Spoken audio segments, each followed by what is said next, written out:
प्यारे बच्चों नमस्कार। मैं दीपक स्वागत करता हूं आप सभी का बिहार के number 1 YouTube channel DLS education Vidyakul पर।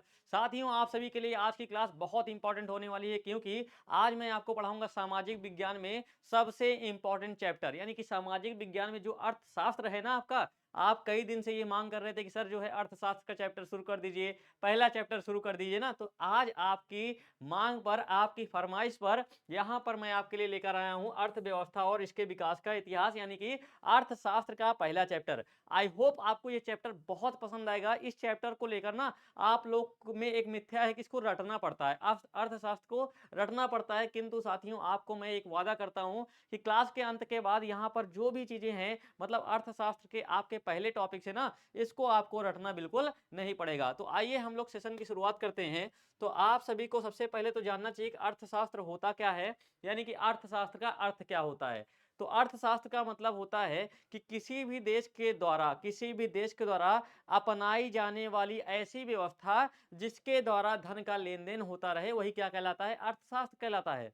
तो अर्थशास्त्र में आपने एक चीज देखा होगा, अर्थशास्त्र होता क्या है, जहां पर पैसे का लेन देन होता है ना, वहीं पर हम अर्थव्यवस्था का नाम लेते हैं, वहीं पर अर्थशास्त्र का नाम लेते हैं, है ना। तो आपको इस चैप्टर में पढ़ना है अर्थव्यवस्था, यानी कि किसी भी देश के द्वारा पैसे के लिए पैसे के लिए अपनाई जाने वाली व्यवस्था को ही आप अर्थव्यवस्था कह सकते हैं। समझ में आ गई होगी बात। तो यहाँ पर देखिए, किसी देश के प्राकृतिक तथा भौतिक साधन एवं उसके मानवीय प्रयत्न ही अर्थव्यवस्था की सृष्टि करते हैं। यानी कि आपके द्वारा आपको समझ में नहीं आ रहा होगा ऐसी, तो मतलब कहने का मतलब ये है कि जैसे किसी भी देश में क्या होते हैं, दो होते हैं, एक प्राकृतिक संसाधन होता है और एक क्या होता है, भौतिक संसाधन। प्राकृतिक मतलब प्रकृति के द्वारा सब जो संसाधन दिए गए, और भौतिक संसाधन जैसे हम आप हैं। तो हमारे आपके द्वारा क्या क्रिया ऐसी की जाती है जिससे देश हमारा उन्नत की ओर बढ़े। और प्रकृति, कई बार आपने देखा होगा कि जैसे अभी कोई देश है, कौन सा देश है, जैसे एक देश है आपका, आपने देखा होगा कि सऊदीया, दुबई, इन सभी का नाम सुनते होंगे आप। तो यहाँ पर क्या है, ये सभी ऐसे देश हैं जहाँ पर प्राकृतिक संसाधन बहुत है। प्राकृतिक संसाधनों में आप देखते होंगे जैसे पेट्रोलियम वगैरह हो गए। ये देश किसके दम पर टिके हुए हैं, प्राकृतिक संसाधन के दम पर, है ना। तो ये जो प्राकृतिक संसाधन है आपके ना, तो मतलब किसी देश को भी क्या एक वरदान दे देते हैं। और ऐसे ही भौतिक संसाधन, जो भारत है आपका, यहाँ पर भौतिक संसाधन की देन है। यानी कि आपने देखा होगा कि भारत में ना क्या है, भारत में जनसंख्या बहुत अधिक है ना।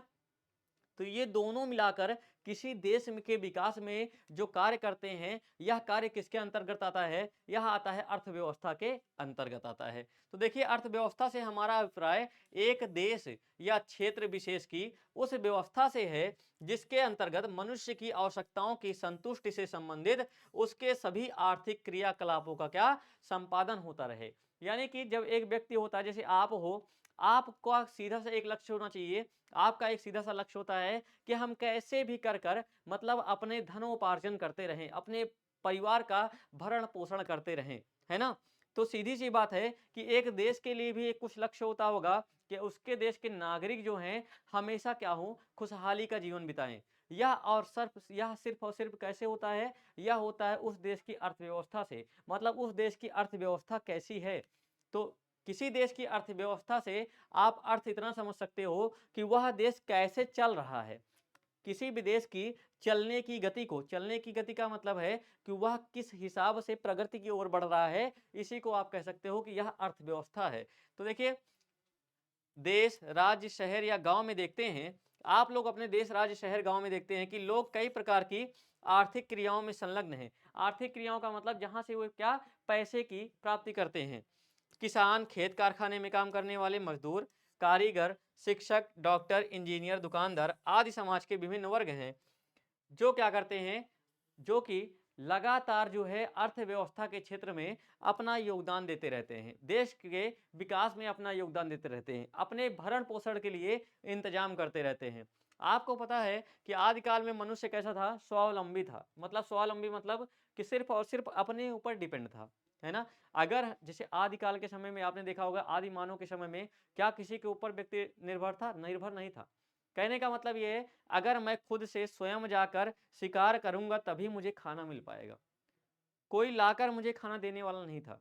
तो मतलब आदिकाल से ही, मतलब अपने आप से, आप आदिकाल से जोड़ेंगे कि मतलब मनुष्य जो है पहले से ही स्वावलंबी रहा है। जैसे आज हो, आप लोग हो, कल को जैसे आपके माता-पिता है आज के समय में, तो आपके माता-पिता जो धन अर्जित करते हैं, आप इसे क्या कहोगे? माता-पिता भी हमारे स्वावलंबी हैं, क्योंकि वो खुद के ऊपर निर्भर हैं। तो ऐसे भी किसी देश को भी स्वावलंबी होना चाहिए, खुद के ऊपर निर्भर होना चाहिए, अपने भौतिक तथा प्राकृतिक संसाधनों के ऊपर निर्भर होना चाहिए। तो देखिए उसकी आवश्यकताएं बहुत कम थी और उनकी उनकी पूर्ति वह स्वयं कर लेता था। परंतु सभ्यता के विकास के साथ साथ मनुष्य की आवश्यकताएं बढ़ती गई और आज कोई भी व्यक्ति अपनी सभी आवश्यकताओं को स्वयं पूरा नहीं कर सकता। अतः आधुनिक समाज के सदस्य अलग अलग वस्तुओं सेवाओं का उत्पादन कर एक दूसरे की आवश्यकताओं को पूरा करते हैं। लेकिन इन असंख्य व्यक्तियों की आर्थिक क्रियाओं में किस प्रकार समन्वय या सामंजस्य स्थापित होता है, यह अर्थव्यवस्था इसी कार्य को संपन्न करती है। तो कहने का मतलब है कि जो मनुष्य जो है प्राचीन काल से आधुनिक काल तक अपनी सिर्फ और सिर्फ अपनी आवश्यकताओं की पूर्ति के लिए कार्य करता आया है, वही उसकी आवश्यकताएं देश के विकास में सहयोग करती हैं। यही क्या कहलाता है? आपका अर्थव्यवस्था कहलाता है। ठीक है, तो अब हम जानेंगे कि अर्थव्यवस्था कितने प्रकार की होती है। तो आप कह सकते हो कि सर हम अर्थव्यवस्था के ना सिर्फ दो प्रकार जानते हैं। पहला प्रकार तो आता है कि विकसित अर्थव्यवस्था और विकासशील अर्थव्यवस्था। इन दोनों अर्थव्यवस्थाओं को आप जो है यहाँ पर इस जो है कक्षा में मतलब इस आपके आज के वीडियो में यही अध्ययन करेंगे कि विकसित अर्थव्यवस्था क्या है, विकासशील अर्थव्यवस्था क्या है। तो आपने देखा होगा कि आप कहते हो कि सर अमेरिका ना एक विकसित अर्थव्यवस्था वाला देश है, सर भारत जो है ना एक विकासशील अर्थव्यवस्था वाला देश है। सर जितने भी स्पेन के मतलब जो यूरोपीय देश हैं वो काहे इतने विकसित हैं। तो आपको आज मैं बताऊंगा कि विकसित अर्थव्यवस्था और विकासशील अर्थव्यवस्था में क्या डिफरेंस है। तो यहाँ पर देखेंगे सबसे पहले हम विकसित अर्थव्यवस्था। तो देखिए विकसित और विकासशील अर्थव्यवस्था क्या होता है। तो आर्थिक विकास की दृष्टि से हम विश्व की विभिन्न अर्थव्यवस्थाओं को कितने भागों में, दो भागों में बांटते हैं। पहला है आपका जैसे America, Britain, France, Germany, Japan आदि देशों की अर्थव्यवस्थाएं विकसित अर्थव्यवस्थाओं के उदाहरण हैं, जबकि इन देशों की राष्ट्रीय तथा प्रति व्यक्ति आय अधिक है। तो मतलब कहने का मतलब है आपसे प्रश्न पूछेगा कि किसी भी देश को विकसित अर्थव्यवस्था वाला देश क्यों कहा जा सकता है, कि इसलिए कहा जा सकता है क्योंकि वहां पर प्रति व्यक्ति आय जो है सर्वाधिक होती है। तो जिस देश की प्रति व्यक्ति आय सर्वाधिक होगी वह देश कैसा होगा, विकसित अर्थव्यवस्था वाला देश होगा। तो अब आपको समझ में नहीं आ रहा होगा कि सर प्रति व्यक्ति आय क्या होता है। तो प्रति व्यक्ति आय का मतलब होता है, प्रति व्यक्ति आय का क्या मतलब होता है। तो जैसे अगर आपसे पूछा जाएगा ना कि सर प्रति व्यक्ति आय क्या होता है, तो देखिए प्रति व्यक्ति आय का मतलब होता है, जैसे आपसे पूछ लिया कि प्रति व्यक्ति आय, प्रति व्यक्ति आय, है ना। तो प्रति व्यक्ति आय का मतलब क्या होता है। तो प्रति व्यक्ति आय का मतलब होता है कि जैसे जापान है, जैसे क्या है, जापान है, अमेरिका है, फ्रांस है ना। तो इन सभी देशों की क्या है, प्रति व्यक्ति आय कैसी है, सर्वाधिक है। तो इसका मतलब ये है कि यहाँ पर जो आदमी होगा ना, यहाँ पर जो होगा कोई आदमी होगा, यहाँ पर जब कोई आदमी होगा ना वो कैसा होगा, उसकी आय जो होगी क्या होगी, सर्वाधिक होगी। उसकी आय क्या होगी, सर्वाधिक होगी। इसका मतलब है कि जैसे मान लीजिए कि यह विकसित, यह सभी क्या है, यह सभी क्या है, विकसित अर्थव्यवस्था वाले देश हैं। यह सभी क्या है, विकसित अर्थव्यवस्था वाले देश हैं। ये सभी विकसित अर्थव्यवस्था वाले देश हैं। इसके बाद आप यहां पर देखेंगे जैसे इस साइड हैं, ये क्या कहलाएंगे, आपके विकासशील अर्थव्यवस्था वाले देश कहलाएंगे। कैसे कहलाएंगे, विकासशील अर्थव्यवस्था वाले देश कहलाएंगे। तो कहने का मतलब ये है कि जैसे इस साइड आपको दिख रहा है ना, यहां पर मान लीजिए कि प्रति व्यक्ति किसी की आय होगी तो वो $500, $500 होगी। क्या होगी, $500 होगी। किंतु यहाँ पर जो विकासशील अर्थव्यवस्था वाले देश होते हैं इनकी इनकम कितनी होगी, 100 से $200 के बीच में होगी। तो मतलब कहने का मतलब है यहाँ पर एक व्यक्ति मिनिमम जो है $500 कमाएगा तो आप कहोगे कि यह जो है विकसित अर्थव्यवस्था वाला देश है। और जिस जिस देश में वहां के व्यक्तियों की आय कम होगी तो वह कहलाएगा विकासशील अर्थव्यवस्था वाला देश। जैसे यहाँ पर आपके सामने है कि इनके नागरिकों का जीवन स्तर क्या होता है, बहुत ऊंचा होता है। यानी कि आप दिन देखा होगा, आप कहते हो कि सर जो यहाँ पर अमेरिका के लोग होते हैं, देखियो आप लोग की निगाह कैसी होती है कि सर हाँ इसकी इनकम बहुत ज्यादा होगी। आप लोग जापानीज लोगों को देखते हो, जापान के लोगों को देखते हो, तो कहते हो कि हाँ इसकी आय जो है सर्वाधिक होगी, है ना। अगर इसी की जगह मैं कहता हूँ बांग्लादेश को देखो, पाकिस्तान, नल्ले पाकिस्तान को देखो, तो क्या कहोगे कि सर ये तो गए गुजरे हैं। तो मतलब कहने का मतलब है क्योंकि इनकी आय जो है कम है। जैसे आपने अपने समाज में भी देखा होगा, आपके समाज में देखते हैं तो क्या होता है, जिनका 3 तल्ला का मकान बना रहता है, आप कहोगे कि इनके घर वाले बहुत संपन्न हैं, है ना, अच्छा खाते पीते होंगे, अच्छा रहन सहन है। तो क्या कहोगे आप अपने अनुसार उनको कह सकते हो कि आप विकसित हैं। किंतु उसी की जगह देखते होगे झोपड़ी में है या किसी का एक तल्ला मकान है, जिनके घरों में लोग बहुत ज्यादा हैं, तो वो क्या कहोगे कि सर ये तो विकासशील हैं, अभी अभी विकसित होने की ओर बढ़ रहे हैं, आखिर ये अपना चल रहे हैं, घर दूसरे मंजिल का बनाएंगे अभी। तो विकसित और विकासशील में यही अंतर होता है। जैसे भारत, पाकिस्तान, नेपाल और श्रीलंका, इंडोनेशिया, ये देश कैसे हुए हैं, अर्थव्यवस्था की दृष्टि से काफी पिछड़े हुए हैं। इसीलिए इनको क्या कहा जाता है, विकासशील अर्थव्यवस्था देश कहा जाता है। मतलब विकास की ओर अभी ये अग्रसर हैं। तो आपको मेरी बात समझ में आ गई होगी कि विकसित अर्थव्यवस्था और विकासशील अर्थव्यवस्था में क्या अंतर होता है ना। बिल्कुल। तो मतलब आपसे पूछेगा, प्रश्न कैसे पूछेगा, आपसे पूछेगा कि भारत कैसा देश है, तो क्या बताओगे, विकासशील देश है। अमेरिका कैसा देश है, तो अमेरिका विकसित देश है। चाइना कैसा देश है, तो इसको आप लोग कमेंट करके बताइए हमें कि चाइना कैसा देश है। ठीक है। उसके बाद हम क्या देखेंगे, उसके बाद आगे देखेंगे कि अर्थव्यवस्था के प्रकार, अर्थव्यवस्था के कितने प्रकार होते हैं। तो अर्थव्यवस्था मुख्य रूप से कितने प्रकार की होती है, आप सभी जानते हैं कि 3 प्रकार की होती है। कौन कौन से 3 प्रकार होते हैं, तो पहला तो होता है आपका कि पूंजीवादी अर्थव्यवस्था। कौन सा, पूंजीवादी अर्थव्यवस्था।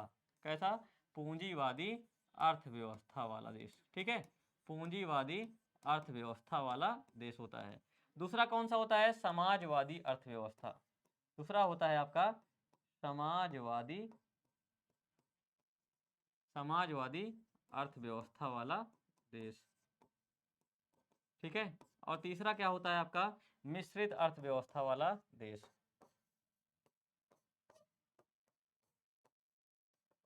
मिश्रित अर्थव्यवस्था वाला देश।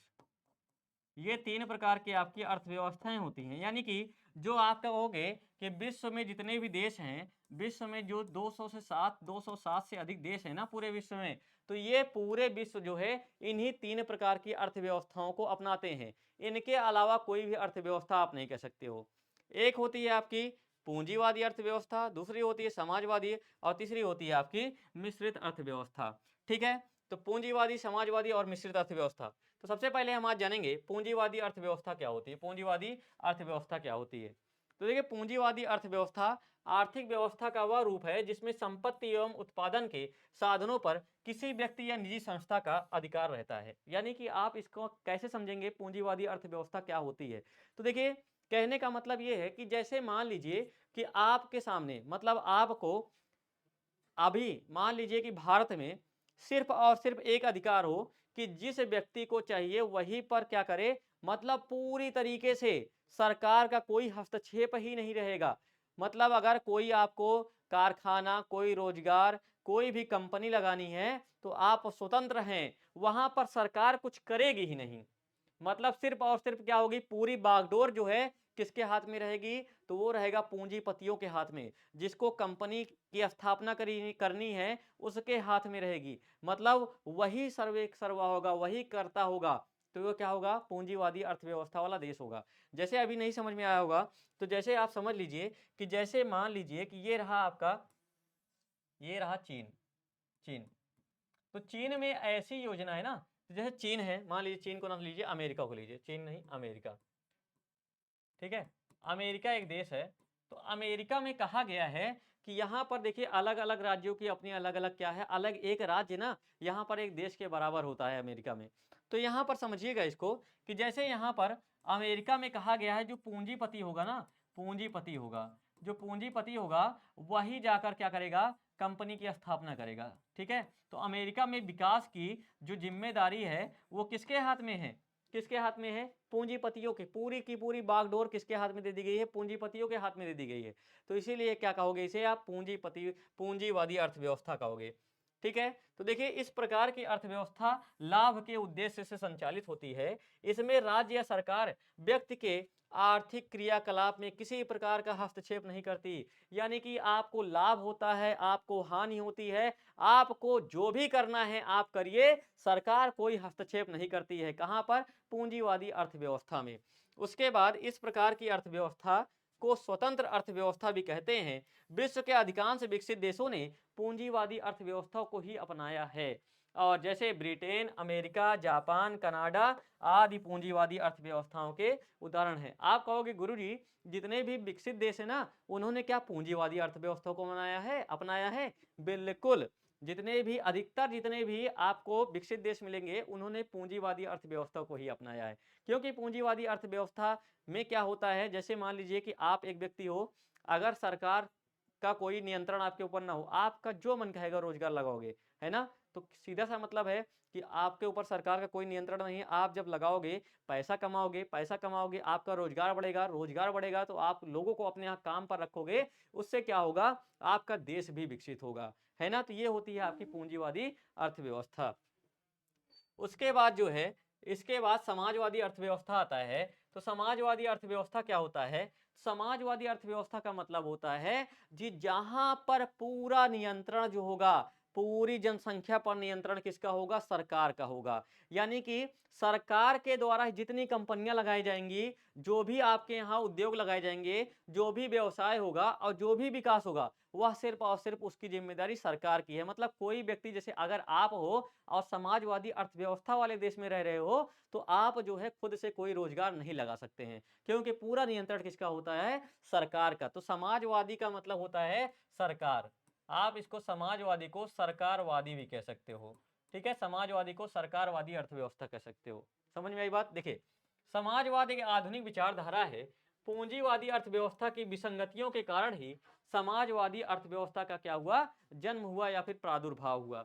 ठीक है, एक समाजवादी अर्थव्यवस्था में उत्पादन के सभी साधन राज्य सरकार के अधीन होते हैं या सामाजिक कल्याण के उद्देश्य से इनका प्रबंध और संचालन किया जाता है। यानी कि सीधी सी बात है, जैसे अभी आपने देखा होगा कि भारत में जो है ना, भारत में सरकार जो भी काम करती है उसका मूल्य बहुत कम रखती है। जैसे अगर आपने अभी मान लीजिए कि खाद वगैरह ही लेने जाते हो, ट्रेन से ट्रेवल करते हो, अभी भी भारत में बहुत सारी क्या है, अभी आपको भारतीय अर्थव्यवस्था के बारे में तो बताऊंगा कि भारत में कैसी अर्थव्यवस्था है।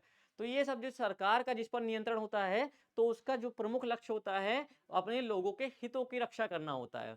लोगों के लिए ही काम करने का लक्ष्य होता है समाजवादी अर्थव्यवस्था का। तो ठीक है, तो इसमें जो होता है ना, सामाजिक कल्याण के उद्देश्य से इस व्यवस्था को किसी देश के द्वारा अपनाया जाता है।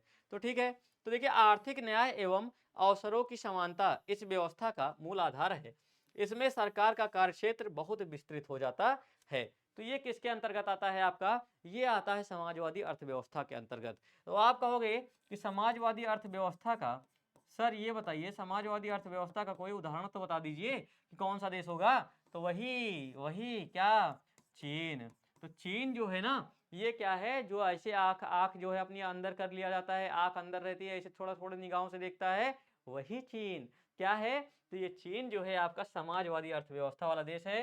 ठीक है, तो आपको ये बात भी समझ में आ गई होगी, है ना? समझ में आ गई होगी, बिल्कुल समझ में आ गया है।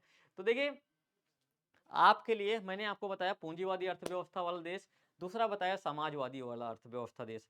जब इन दोनों को मिला दिया, जैसे आपने कहा पूंजीवादी अर्थव्यवस्था वाला देश क्या होता है, तो मतलब ऐसा देश जहां पर पूरा स्वामित्व जो होता है वह किसके हाथ में होता है? पूंजीपतियों के हाथ में होता है। लोग पूरी तरीके से स्वतंत्र होते हैं अपना व्यवसाय लगाने में। दूसरा आता है आपका समाजवादी अर्थव्यवस्था वाला देश। तो ये समाजवादी अर्थव्यवस्था वाला देश ऐसा होता है जहां पर पूरा नियंत्रण सरकार का होता है, पूरा नियंत्रण सरकार का होता है, लोगों को कोई भी रोजगार या फिर व्यवसाय लगाने की अनुमति नहीं होती है। तो इन दोनों को मिलाकर आपका बनता है तीसरी अर्थव्यवस्था वाला देश, जो कि आपका भारत है, मिश्रित अर्थव्यवस्था वाला देश।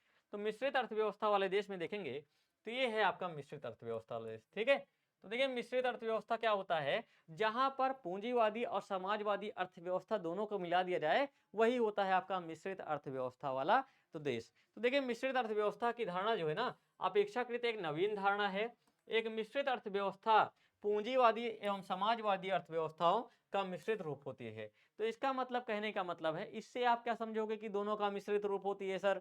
तो समझने का मतलब ये है कि जैसे मान लीजिए कि आपको समाजवादी अर्थव्यवस्था में देखने का मिला कि वहां पर तो पूरा नियंत्रण सरकार का होता है, आप अपनी मर्जी से कुछ कर ही नहीं सकते हैं। आपने देखा पूंजीवादी में कि वहां पर तो सरकार का कोई नियंत्रण ही नहीं होता है, अपने हिसाब से आप व्यवसाय लगा सकते हैं। तो भारत में क्या है, आप अपने हिसाब से व्यवसाय भी लगा सकते हैं, कोई भी उद्योग लगा सकते हैं, रोजगार भी लगा सकते हैं, किंतु सरकार थोड़ा बहुत उस पर नियंत्रण रखती है ना। लेकिन कई चीजें ऐसी है जिस पर आप हाथ भी नहीं लगा सकते हो, पूरा नियंत्रण किसका होता है, सरकार का ही होता है। तो इसमें आपका समाजवादी और पूंजीवादी अर्थव्यवस्था में यही दो प्रमुख अंतर होते हैं। जैसे कि अभी मैंने आपको बताया, जैसे आपने कहा भारतीय रेलवे, क्या गुरुजी भारतीय रेलवे को हम खरीद सकते हैं? कहाँ खरीद पाओगे बेटा, वो तो सरकार का नियंत्रण है ना। आप देखोगे पेट्रोलियम उत्पाद, पेट्रोलियम उत्पाद पर किसका नियंत्रण है, सरकार का।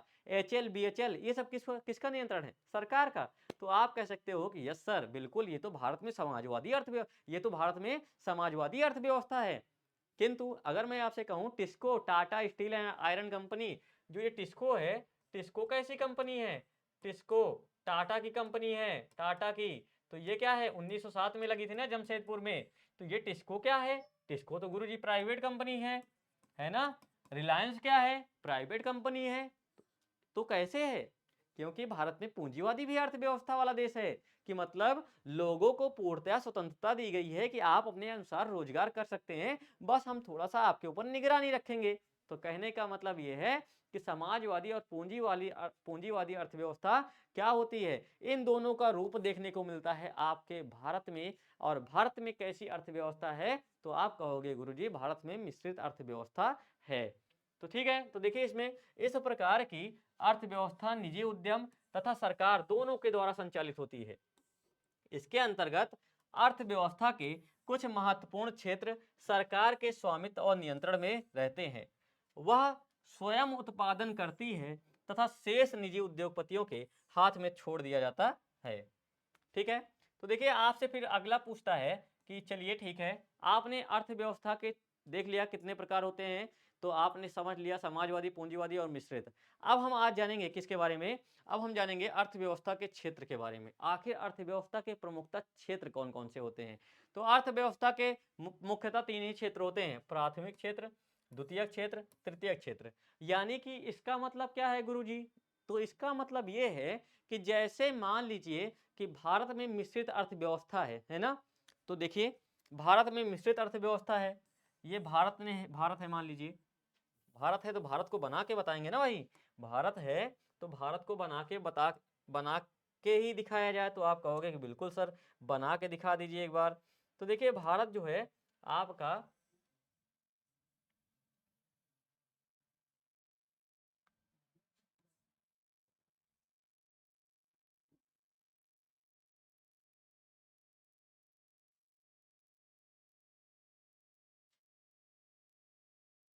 ठीक है, आप कहोगे सर क्या बना रहे हैं आप, क्या ये भारत है, बिल्कुल बेटा भारत ही है, बस थोड़ा सा समय दो, तुरंत मैं भारत आपको बना के बता रहा हूँ कि भारत कैसा है, अपना प्रिय भारत, अपना प्यारा भारत जो है।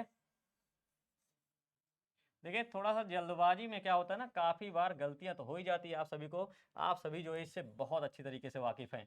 तो देखिए यहाँ पर जो है ना, ये क्या है, आप ऐसे ही समझ लीजिए कि ये अपना भारत है ना, दिख रहा है ना, अपना क्या है भारत, थोड़ा सा तिरछा है कोई बात नहीं, किंतु भारतीय लोग बहुत सीधे हैं, है ना।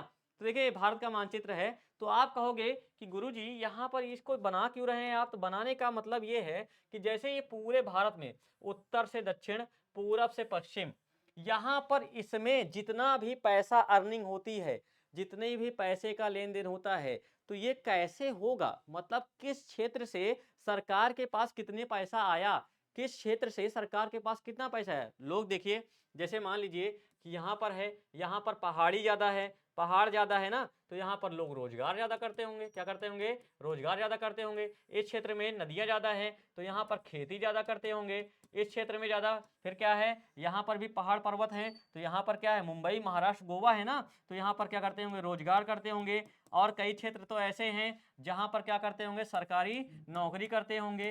तो मतलब कहने का मतलब ये है कि ये विभिन्न प्रकार के जब लोग जो है पैसे दे रहे हैं सरकार को, अपना अपना जो है अपनी जो है पूरी के पूरी तरीके से मेहनत करने के बाद जो सरकार के पास जा रहा है उनका टैक्स के रूप में ही जा रहा है, तो ये सभी जो है ना, ये सरकार कैसे उसको जाने कि किस क्षेत्र से आ रहा है, वो कितना बताएगी। जैसे मान लीजिए कि जैसे सरकार में ही देख लीजिए, आप सरकार ये कहे कि मुझे बैंक में जो काम करने वाले व्यक्ति हैं, उनसे 5 अरब रुपए मिला।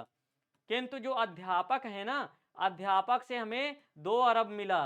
और फिर आपसे ऐसे कहे कि जो भी अध्यापक हैं, बैंक है, उसके बाद जो है, जो भी आप कहिए जमींदार, जो मतलब क्या है, आपके लेखपाल हैं, इनसे 3 करोड़ मिला, 3 अरब मिला। तो मतलब कहने का मतलब ये है, बहुत सारा सरकार के पास ना डिस्टर्बेंस बहुत बढ़ जाएगी। इन्हीं सभी को रोकने के लिए ना क्या किया गया, भारत के क्षेत्रों को ना, भारत जो भी पैसे अर्निंग करता है, भारत को जहां से भी आय मिलती है, जितनी भी आय होती है, उसको 3 भागों में बांटा, प्राथमिक, द्वितीयक और तृतीयक। तो प्राथमिक क्षेत्र के बारे में समझेंगे। सबसे पहले हम समझेंगे प्राथमिक क्षेत्र के बारे में। प्राथमिक क्षेत्र क्या होता है?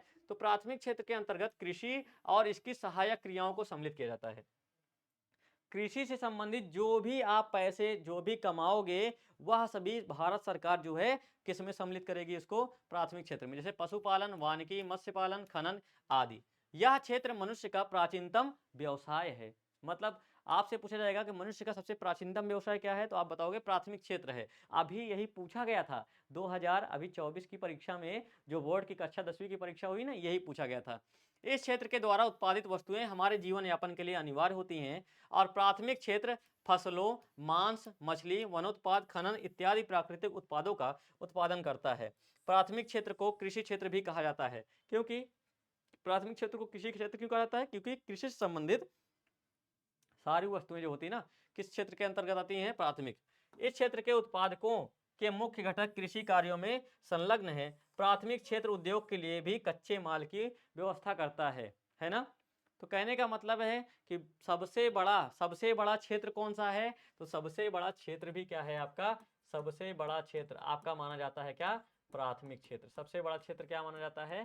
प्राथमिक क्षेत्र। इसके बाद जानेंगे हम द्वितीय क्षेत्र क्या होते हैं। तो देखिए, द्वितीय क्षेत्र को औद्योगिक क्षेत्र कहा जाता है। मतलब जितने सारे उद्योग से संबंधित वस्तुएं होती है ना, उद्योग लगाए जाते हैं, उनसे संबंधित अगर कोई भी उत्पाद होगा, वह औद्योगिक क्षेत्र में आएगा। तो देखिए, द्वितीय क्षेत्र को औद्योगिक क्षेत्र भी कहते हैं। इस क्षेत्र में क्या?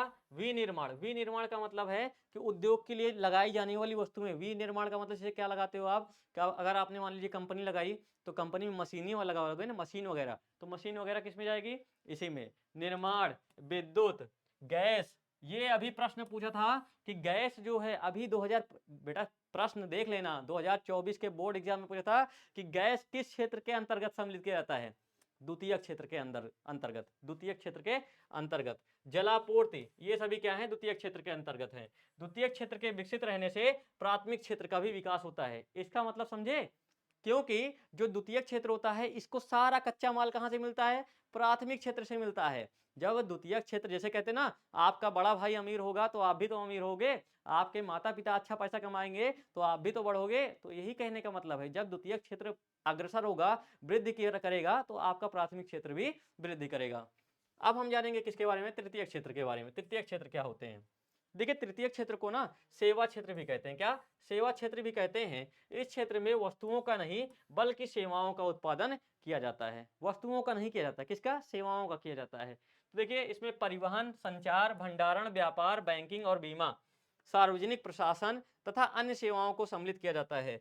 इस क्षेत्र के विकसित होने से प्राथमिक और द्वितीय क्षेत्रों का उत्पादन कुशलता बढ़ जाती है। इसका मतलब समझिए कि देखिए, जो तृतीय क्षेत्र होता है ना, तृतीय क्षेत्र के अंतर्गत आपका क्या आता है? तो तृतीय क्षेत्र के अंतर्गत आता है आपका, सबसे पहले तो इसमें आता है क्या? परिवहन आता है, संचार आता है और भंडारण आता है। तो कहने का मतलब है कि इसे क्या कहा जाता है? सेवा क्षेत्र कहा जाता है। क्या कहा जाता है? तृतीय क्षेत्र को क्या कहा जाता है? सेवा क्षेत्र कहा जाता है। क्या? सेवा क्षेत्र। सेवा क्षेत्र। आपको इससे समझ में आ गया होगा कि मतलब जो मनुष्य, मतलब जो पूरे भारत के व्यक्तियों की सेवा के लिए, मतलब उनको जो है, उनको आगे बढ़ाने के लिए कार्य करती है, वही कहलाता है आपका तृतीय क्षेत्र। इसका मतलब समझिएगा, परिवहन से क्या करते हो आप? परिवहन पर किसका नियंत्रण होता है? सरकार का ज्यादातर नियंत्रण है। तो सरकार के लिए ही इसको, आपके लिए जैसे रेलवे की उपलब्धता कराई गई है कि आपको आने जाने में क्या सुलभ हो। तो तो यही इसीलिए क्या बनाया गया है, परिवहन क्षेत्र। परिवहन क्षेत्र का मतलब है कि इसमें आपसे चार्जेस बहुत कम लिए जाते हैं। संचार है, इस पर भी सरकार का नियंत्रण। भंडारण है, व्यापार है, बैंकिंग है, बीमा है, सार्वजनिक प्रशासन है और अन्य सेवाएं। मतलब ये सभी सेवाएं, जितनी भी सरकारी सेवाएं होंगी, जितनी भी सरकारी सेवाएं होंगी वह किसके अंतर्गत आएंगी, तो वह आएंगी आपकी तृतीय क्षेत्र यानी कि सेवा क्षेत्र के अंतर्गत आएंगी। और सबसे ज्यादा व्यक्ति, आपसे प्रश्न पूछेगा कि भारत में सबसे ज्यादा व्यक्ति किस कार्य क्षेत्र में लगे हैं, तो आप कहोगे प्राथमिक क्षेत्र में लगे हुए हैं। किंतु अगर आपसे प्रश्न पूछ लेगा ना कि सबसे ज्यादा आय का स्रोत किस क्षेत्र से मिलता है, तो सबसे ज्यादा आय किस क्षेत्र से होती है, तो वो होती है तृतीय क्षेत्र से। तृतीय का मतलब इससे। तो आप कहोगे कि सबसे ज्यादा आय जो है, सबसे ज्यादा आय किस क्षेत्र से होती है, तृतीय क्षेत्र से। क्यों? क्योंकि ये सभी ना सरकारी वाले हैं, जो कि आप आगे चल के बनने वाले हो ना, तो ये सभी क्या हैं, सरकारी वाले हैं। तो सरकारी वाले टैक्स भी तो ज्यादा देते हैं, तो ज्यादा टैक्स देने की वजह से ही सबसे ज्यादा सरकार को आय किस क्षेत्र से होती है, तो वह होता है आपका तृतीयक क्षेत्र होता है। आई होप आपको प्राथमिक क्षेत्र, द्वितीय क्षेत्र और तृतीय क्षेत्र भी समझ में आ गया होगा। प्राथमिक क्षेत्र क्या होता है, कृषि से संबंधित जितने भी उत्पाद होते हैं प्राथमिक क्षेत्र के अंतर्गत आते हैं। और पूरे भारत का सबसे ज्यादा व्यक्ति किस क्षेत्र में कार्यरत हैं, तो प्राथमिक क्षेत्र में। और उसके बाद आपसे पूछ लेगा कि सबसे बड़ा क्षेत्र कौन सा है, तो प्राथमिक क्षेत्र। औद्योगिक क्षेत्र किसे कहते हैं, द्वितीय क्षेत्र को। और आपसे पूछेगा कि सरकार को सबसे ज्यादा आय किस क्षेत्र से होती है, तो तृतीय क्षेत्र से होती है। आई होप आपको मेरी सारी बातें समझ में आ गई होगी। तो आपने क्लास को पूरा देखा है तो एक बार कमेंट करके बताइएगा क्लास में कि आपको आज की क्लास कैसी लगी। आप सभी का बहुत बहुत धन्यवाद। जय हिंद।